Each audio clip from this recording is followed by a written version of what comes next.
Today we continue with the book of Ezekiel, and we're looking at chapter 40.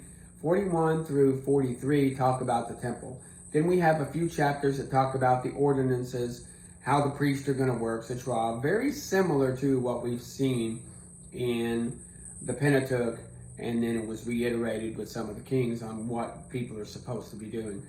But we also have the very last chapters are about setting up and giving the land. But we're looking at this thing called the Ezekiel temple. And so it's what I call becoming temple. At this time, there was no temple, but they had the promise of a temple, that God would go back and he's going to set up his land. If he's going to set up worship, he's going to need this temple. So this is going to come. Now, they did build a temple, but that was by Herod, and Herod was not a Jewish king. He was a king put in place by the Romans. He was an Edomite, so he wasn't of the lineage of Abraham that way. He was through Lot. Actually, he was through Esau. Sorry, I misspoke. So here we have the fact that we're looking at this temple, and he is taken up in a vision. Now, this happened a couple of times before. In chapter 1, of course, and later on when he was taken up and he was shown the abominations that were going on inside of the city before its fall. So now we've got this in the 25th year of our captivity at the beginning of the year.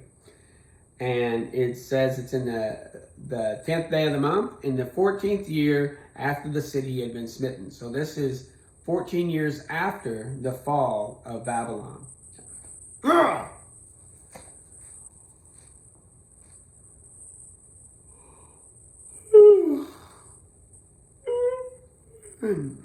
Try this again. 3, 2.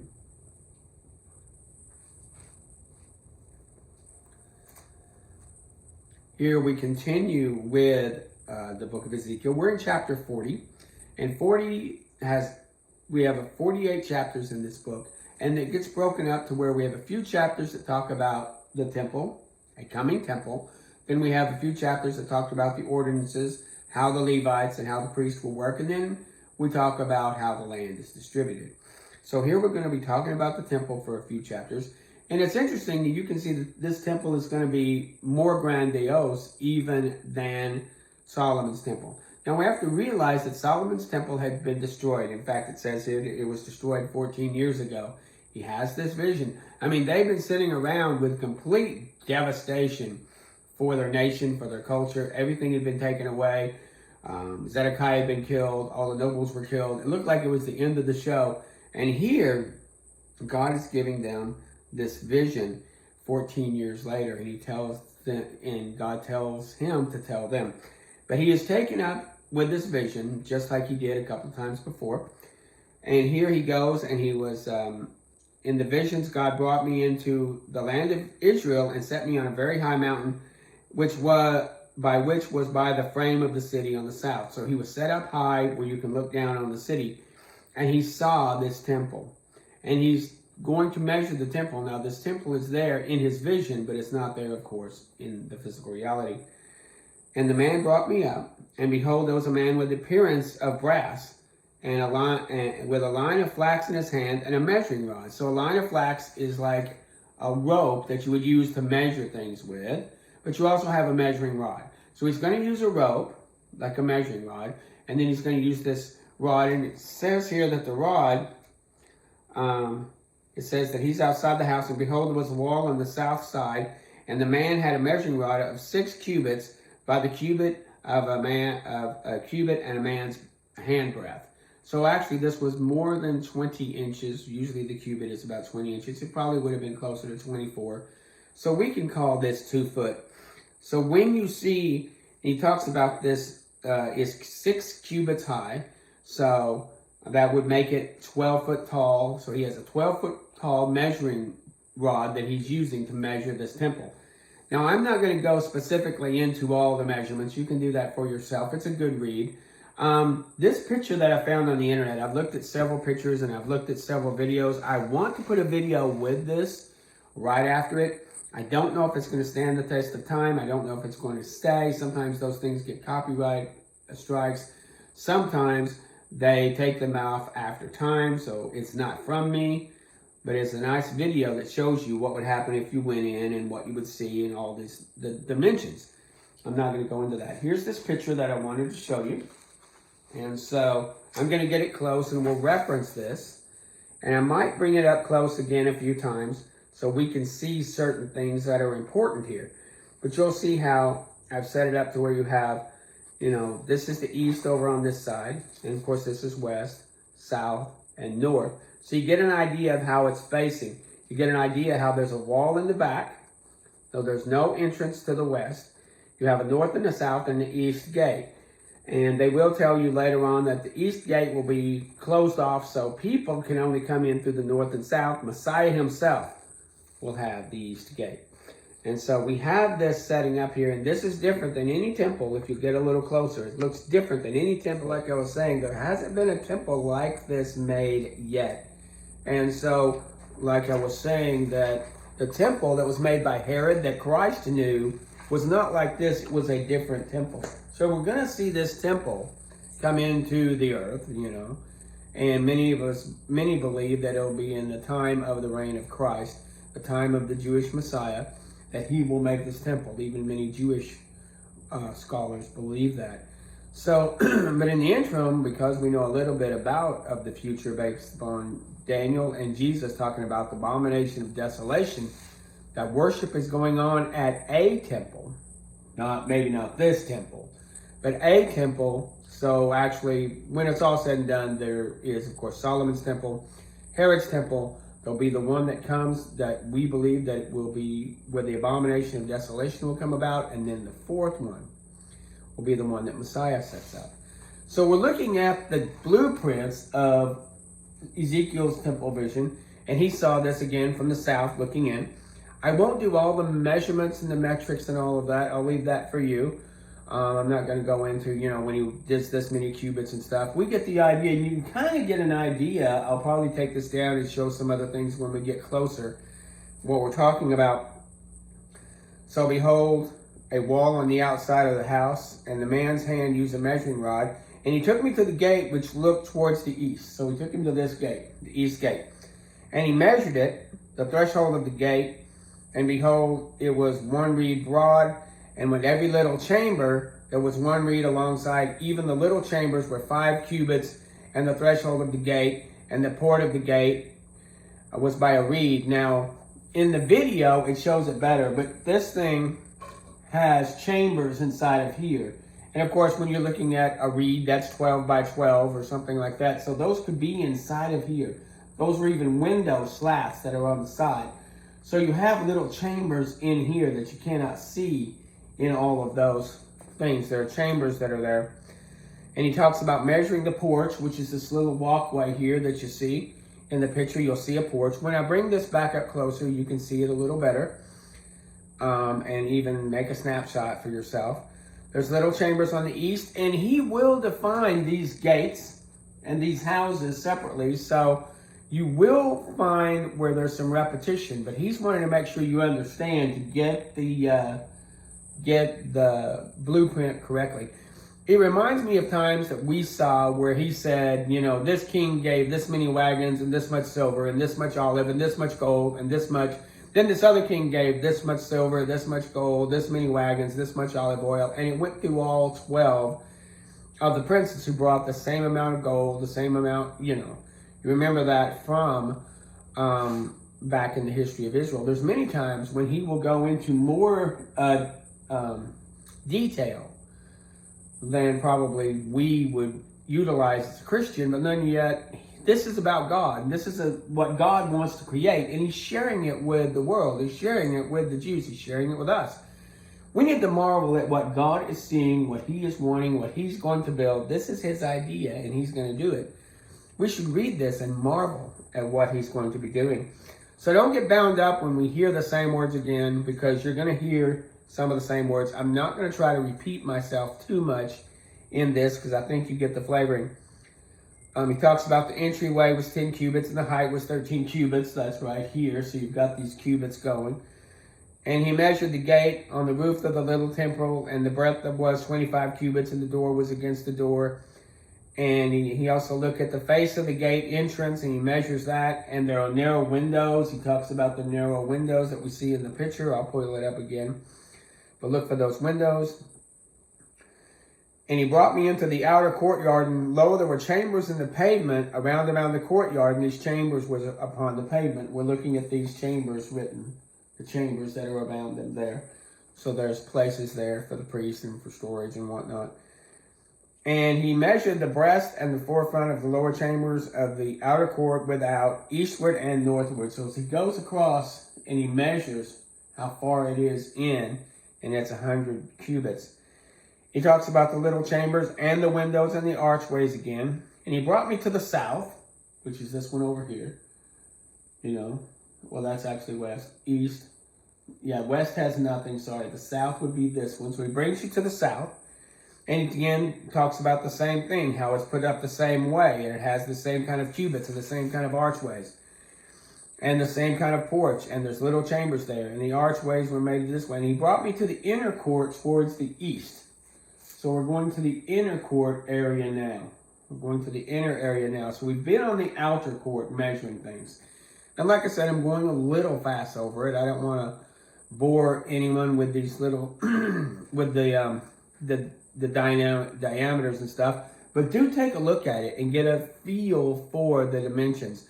You know, do get a look at that. Look at some videos. There are a lot of good videos. There's one I want to post with this, like I said.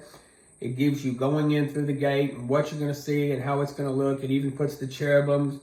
There are palm trees. There's cherubims with two faces. One face is a man looking one way. One is a lion looking the other way. I mean, who is the lion man? Who is the lion of the tribe of Judah? But who is the servant man who took care of our sins? So we see this, that he's defining these things. He brought me to the northern gate, and there it talks about the little chambers there. And here's where it said that there were posts upon the court, and palm trees were upon the post and on the sides. So there are decorations on these posts. If you see, you know, these posts, there's decorations on everything. But they have to be specific. You're going to have palm trees, and you're going to have the cherubim. You're not going to have anything else. Palm trees are like the palm trees that were put across for Christ. This is an acceptance. It is a worship gesture. It is a point of humility. It's almost like you bowing before Christ. When I put a palm tree up in front of a person, it's like I'm bowing before them. That's what that means. And you have him, and the porch of the gate had two tables on it. And we're talking about the two tables over here on this side. And there are tables on those sides. He talks about the tables and how there's four squared. They're like, I think they're 2 cubits by 2 cubits by 2 cubits. So they're perfectly squared. These tables are out of hewn stones for burnt offerings, and they have hooks and all the trowels and all the things you'd use for burnt offerings. And there's an inner court, and outside the inner court were chambers for the singers of the inner court. So you had places for singers here. Again, these things were a little bit like a dormitory, but not really. People would stay there for a month at a time. Remember how the singers went through by month, how the priest went through by month. They got a place to stay, a place to eat. So when people came in, these were almost like dormitory settings where they would be working. And so he talks about them. And there were all these chambers. And the chamber went to the north also. And he talks all about, we haven't looked at the inner court yet. He's just talking about these chambers around. So we've talked about the gates. We've talked about, you know, the entrances. We talked about the windows. We talked about the little bitty chambers that are inside these gates and how long these gates would be. And he brought me to the porch and reached each post of the porch, 5 cubits on one side and 5 cubits on the other. There's a lot of symmetry here. There's a lot of mathematical balance. If you know anything about golden mean, golden ratio, seems like God likes to use a lot of squares, but he also uses a lot of rectangles. And once again, to our eye, rectangles and squares are some of the most beautiful because that's the golden mean, the golden ratio, which is like 1 to 1.65. It's a ratio. It's like the shape of a ram's horn, the shape of a perfect wave. So he's making this thing to be aesthetically pleasing also to our eye and to his. And there's going to be more color than this. This is just one rendition. There are other renditions that have the colors involved. And again, like the palm trees And again, like the cherubim. And he talks about the porches also that are here that go on the inside. You have porches here also. So you're going up. You go up the porches, you go along, and then there's more porches that take you up, and then there's another porch. So this thing is not flat. If it were, you have porches, you go up, you have more porches, you go up, and they have more porches once you get in there to get into the big temple, the place where God will dwell. And after me, he brought me to the temple. And we have in 41 talking about the temple here. And he has the measurements there. 6 cubits here and 6 cubits on the other side. And the breadth of the door, he talks about how large the door was 10 cubits on one side and 5 cubits. So we're dealing with a pretty big door. 10 cubits, what'd that say? 2 foot 2 cubits, that's 20-foot door. Now I saw some doors in the pictures or in a YouTube about Assyria and some of these other places. They would have these mammoth doors. Mammoth doors were not, something that were a rarity. Many of them had these big mammoth wooden doors, and you couldn't knock them down. You couldn't break through them. People lived in areas with large doors, large walls. There was some saying that some of these walls were so broad in Babylon that you could have horse races with chariots on top of the wall. So very big items. He's going to have this big thing. And they went and measured the door, and they measured the length thereof was 20 cubits, and their breadth was 20. And this was the most holy place. So we're dealing with now going into the courtyard and dealing with the temple. And he talks about an enlarging and a winding about the house upward around the house. Therefore, there were places, the height of the house round about. We're talking about these little houses on the side. They had some housing on both sides where some of the priests would stay. They were not attached to the temple, but they were close to the temple. They were their own buildings, and you would have a winding staircase. You might have 30 little rooms here for them to stay in, and they're up and tiered almost like stairs, and you had a winding staircase that took you up to the 3rd level or the 2nd level. So this is almost again like a dormitory setting here on the sides also. You have the entrances with little chambers for the singers and maybe chambers for other of them. Then you had some of the priests that would stay in more of a dormitory side on each side, but not connected to the temple. And people would have a winding staircase to go up to that. It's really interesting to see in some of our imaginative YouTubes. But he talks about that. He talks about that in 6 and 7. And there was a winding about and winding upward to the side chambers, about the winding of the house, still upward in the house thereof, and the breadth that went upward. And I saw the height of the house, and the foundations of the side chambers were a full reed of 6 great cubits. So the great cubits, again, we saw that this thing was tall. And it also set up, again, this looks flat. But I want you to see that you've gone up, and then you've gone up, and you go up some more. So this is a very tall building. And he sees the height of the house and the measurements there, and the chambers that are there, and the doors of the side chambers. And the building that was before the separate houses was on the east and west. So you're dealing with also these things here, the entrances. And he measured the house 100 cubits long in a separate place in the buildings and the walls. And the breadth of the face of the house was towards the east, 100 cubits. So again, you've got definition here and definition here, and this is facing the east. And once again, like I said, this doorway will be closed. It is only for Messiah. He goes straight in. Anybody else has to come to the side and deal with the altars and stuff. Here, Messiah does not have to deal with any altars. Why? Because he is the altar. That he had already been on the altar. So, well, he had been on the altar. I'm not saying he was the altar. He had been on the altar. You don't have an altar for the prince, but you have altars for, I think there's some altars over here on this side. But if you come in on the south and the north, there's nothing on the west, and the east is closed off. But Messiah goes right in. So we have that here, and he talks about the doorpost. And there were cherubs and palm trees, as a palm tree had been between a cherub, and there was a cherub, palm tree. That's how they set it up. And there was a face of man looking towards the palm tree on one side, and the face of a young lion, not just a lion, a young lion facing on the other. Above the ground and the door, the cherubs and the palm trees were there, and on the walls of the temple. So on the walls of the temple, you would see this. This was engraven. It would be very beautiful. And the temple and the sanctuary had 2 doors. Now that's not like front door and back door, 2 opening doors, these big opening doors. And the doors had 2 leaves apiece. So you had them with their little brackets for turning. Hinges is what I was trying to say. So you have these big hinges on there. And there were cherubims and palm trees also all over the doors. And then there were narrow windows and palms on the side and on the other side. And there were thick planks round about. So this is very thick. You can see also, let me take this down so we can get a better idea, that when you look closer to this thing, you can see windows.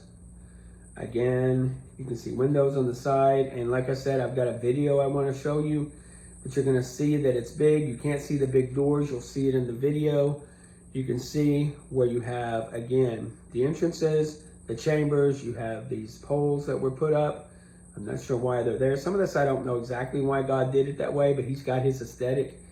You have another entrance on 3 sides that goes into where the courtyard, and then you have the temple inside is the Holy of Holies, and that's where the Ark of the Covenant and Messiah will reign.